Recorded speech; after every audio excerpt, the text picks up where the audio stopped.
1, go out, identify your mission. 2, understand which level you're at on as far as the balance goes between wavering between missionary and mercenary. And number 3, do not be afraid to take breaks and assess what you're doing. Welcome to the Contrarian Capitalist Podcast, the ultimate destination for accredited investors and entrepreneurs seeking alternative wealth-building strategies. Discover how to fast-track your journey to wealth and time freedom by thinking outside the box. If you're ready to join the ranks of the Contrarian Capitalists and learn the most effective ways to reach your financial goals faster, you're in the right place. Let's get started with today's episode of the Contrarian Capitalist Podcast. Thank you for joining another episode of the Contrarian Capitalist Podcast. I'm your host and your favorite silverback, Sylvania Harrod. And on today's episode, I'm going to be talking to you about mercenaries versus missionaries. And so this topic means a lot to me because when I first started in my sales career, I always thought in black and white terms. It was binary. Either you had it or you didn't. And so while in most ways that is actually a true statement, I'm here to challenge that belief. My job here at Contrarians is to make sure that I'm constantly challenging myself so that therefore I can find a way to ensure that I can show up and give you the level of information that you need to help you go out in the market. Because let's be real. Business is a full contact sport. And those who do not believe that it's not a contact sport are those that will eventually get hit. Like the esteemed scholar Mike Tyson said, everybody has a plan until you get hit in the face. So what does all that mean? So I came down to a level of missionaries versus mercenaries. So a missionary is an individual who's going to go ahead, has a particular mission they want to accomplish in life, right? Full word intended. That's an individual who has a desire that is stronger than anything you possibly think of to see something become a reality. Whereas a mercenary is more in a space of like, give me a target, I accomplish the target, I'll be able to be there. So what's the differences really between the two? And I'm going to tell you, it's the essence behind what's actually driving you. Most of the time, missionaries are a person who had this information downloaded to them. And the thing I'm going to tell you is that if you don't have a mission in your life, you're nothing but a mercenary.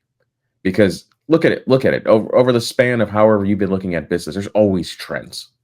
4 years ago, you had NFTs and crypto and everything to be able to be there. Now NFTs have died off, but crypto happens to be coming back. And so there's always these vicious waves and cycles that attract certain mercenaries. Because on this journey of the path to grow your wealth, sometimes we get distracted. Because I'm going to tell you that it really is so many different ways you can get to the mountaintop. And the reality is your mountaintop may only be 4,000 feet. For others, they may be up at like 17, 18,000 feet because of their own desires they have. I try not to run somebody else's race at their own pace because guess what's going to happen? You're going to blow up. We used to call that in CrossFit, like somebody went out hot. Because they were trying to maintain somebody else's pace. And eventually, they would go out hot, be able to be there. You would feel like, damn, that person's crushing it. And then naturally, the old desires that come in your head, like, oh, did I not train hard enough? Did I not do things properly? Where am I at? Oh, God, why? Wow, he's that far ahead. All my training has failed. But the missionary understands, cool, let them go do that. So that mercenary goes out there, goes all hot, and then eventually it gets into that person's running at a pace that would be a 3-minute workout.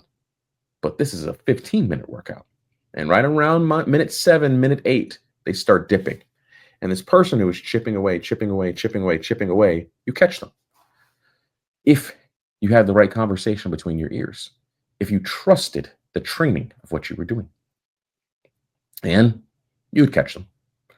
Because that missionary understood exactly where they've tested the workout, they've tested things. They also understand their own limitations. So they run at their own pace. And if I looked at it, I'll give you a prime example. If there was a workout that had some type of running into it, I knew that that's actually when I was going to take my break. I didn't know this in the beginning. I just thought you had to go full send the entire time because I didn't understand physics. And so I would, in the beginning, I would just run hard on everything to be able to do it, and then burn out and crash. And then all of a sudden, everything starts falling apart. You can't complete reps. You can't do things. Everything feels heavy. I knew that the run would be some time to catch my break. I knew that burpees was actually when I caught my breather, because I could cycle through the other ones because I just had muscle memory that was already in place. So if I saw a workout, I would read it and be like, oh, cool. I'm going to pace here. I'm going to go hard here. And that's just when I knew where that workout was going to be, unless it's just a sprint. If it's just an all-out sprint, then you just kind of just hang on. But on a longer workout, you kind of got to know how to pace it. Same thing happens in business. I really don't care about the individuals that are out there today in today's game that are like, I am crushing it with crypto to be able to be there. Okay, cool. What are you backing your assets by? Oh, crypto's going to go to the moon. He's going to shoot. I told you he's going to hit 100,000. That's fine. That's fine. But real people who play the game of wealth understand you want hard assets too, because currency is only as good as can you go ahead and use it. While there's possibility that there's going to be a place where you can do it, I'm not saying liquidate all your stuff, but you got to hedge your bet. If a thing is making its run, that's great. Make sure you can back it with something that's going to be stable and has been around. So while we think outside the box at different times, you still have the box. It's a two-way street. It's not an if and or. It's gray. Gray means there's a blend, right? So if we look at that, what if I can be able to tell you that you can still tap into that mercenary side of you while you're on your own mission? Because you need to have balance. It's there to, it's human nature, right? If I run and consistently run and I do not stop to rest, eventually it's going to crash. But if I learn how to pace and I learn how to take my wins at different periods of time, I'm going to be good. Unless you're in a situation like if I'm in a situation, let's just say if I have $10 million, right? And I have $1 million in crypto and it's growing to be able to be there. Perfect. That's 10% of your portfolio. You're good. Let it run. Let it do what it needs to be able to do, because that 10% isn't going to move the needle. But if that blends a little bit higher, and let's say that's 70, 80%, you may want to start looking at it and be like, all right, cool. This is why in most private equity funds, they have certain parameters of what they can keep inside their portfolio. And once they get over that number, they sell off some of those assets because they need to create their portfolio balanced. It's one of those things where it's like, hey, I got part growth. I don't want to be all growth. I need some stabilization in there. And as I have some stabilization, I can go fuel more growth because I need to make sure that the lights are still staying on. So if we look at that person who has a mission, you can always be on the mercenary side anytime you want to. But if you're only on the mercenary side, it's very hard to tap into the missionary side, because all you know is chasing opportunities. You never took a second to sit back and be like, who am I? What do I actually love? What do I want to be up for the long term? Okay, on whatever I want to be up to, I'm going to be here. Maybe the blend for you is 60-40. There's no right formula, people. The formula is whatever you decided to do, but you also have to have data to prove that that formula works for you. And once you understand that formula, it's fine. You can go ahead, you can run as hard as you want to. You can make all things possible that you want to make possible. This is your world. You do with it as you please. But I'm just here for my fellow contrarians to make sure that you understand the world is gray. There's no black and white. There's no rules. Business is a full contact sport. If you work a job, that's fine. That's a contact sport. If you don't believe it's there, then you ask anybody. Like, you may not have hit that point and you're at a certain point of naivety. That's cool. You'll find out sooner or later. Because as I've gotten older, I look at things over time, not in sprints. If there's sprints and there's an opportunity, I'm going to seize moments every now and then. I keep a little parked away for those type of moments because that side of me wants to hunt. It wants to do those things. The worst thing you could possibly do is take a hunter and just sit him at a desk full term. That's when they'll grow old and die. But good thing is, every now and then, let that dog run. Let it go out there and hunt. Let it do what it needs to be able to do. And comes back, gets the stabilization to be able to be there. This is why you always see when a person who is designed to be a hunter goes out, gets a large windfall of cash, they typically in a period of time go back to hunting because they need to. But there may be more calculated decisions in what they do, and they're going to balance their portfolio. But at certain moments, they're going to send it to the moon.